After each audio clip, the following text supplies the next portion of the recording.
India news Gujarat में आपનું સ્વાગત છે। સમાચારની શરૂઆત કરીશું મોટા સમાચારથી। વાત કરીએ આપણે જ્યારે મિડલ ઈસ્ટ યુદ્ધની, તો જ્યારે અસર દેખાઈ રહી છે આખા દેશમાં એલપીજી સપ્લાય પર પણ અસર।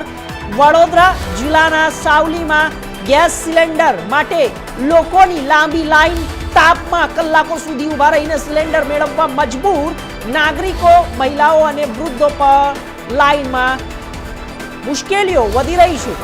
સપ્લાય ખોરવાતા અનેક વિસ્તારોમાં ગેસની અછત જોવા મળી રહી છે। દેશમાં મિડલ ઈસ્ટ પર નિર્ભરતા વધુ હોવાથી અસર ગંભીર। તંત્ર પાસે પૂરતો સપ્લાય અને વ્યવસ્થા કરવાની માંગ તેજ બની છે। આપને આ એક્સક્લુઝિવ જ્યારે સમાચાર બતાવી રહ્યા છે ઇન્ડિયા ન્યૂઝ ગુજરાતના માધ્યમથી, જ્યારે સપ્લાય ખોરવાતા અનેક વિસ્તારોમાં ગેસની અછત ઊભી થઈ છે, જ્યારે મિડલ ઈસ્ટ પર નિર્ભરતા વધુ હોવાને કારણે આ અસર ગંભીર થઈ રહી છે।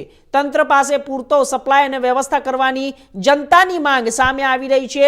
આપને જણાવી દઈએ, આપ જે આ દ્રશ્યો જોઈ રહ્યા છો તે દ્રશ્યો સાવલી વિસ્તારના છે અને જ્યાં ગેસ માટે થઈને જનતા લાઈનમાં ઊભી રહ્યા છે અને જ્યારે લાઈનમાં ઊભા રહેતા વૃદ્ધો, નાના બાળકો, મહિલાઓ જ્યારે તડકામાં, તાપમાં કલાકો સુધી લાઈનમાં ઊભા રહીને પોતાના ઘર માટે અને પોતાના રોજિંદા જીવન જરૂરિયાત માટેની વસ્તુ લેવા માટે, ગેસનો બાટલો લેવા માટે હાલ લાઈનમાં ઊભા છે। આ સૌથી મોટા સમાચાર છે અને આપને જણાવી દઈએ, પરંતુ હાલ સરકાર તરફથી એક એવું પણ કહેવામાં આવ્યું છે અને આપને જણાવી દઈએ કે દેશની અંદર હાલ એલપીજીના ગેસની અછત નથી, પરંતુ ક્યાંક ને ક્યાંક સપ્લાય ખોરવાઈ રહ્યો છે, તેના કારણે આ સ્થિતિ ઉદ્ભવી રહી છે।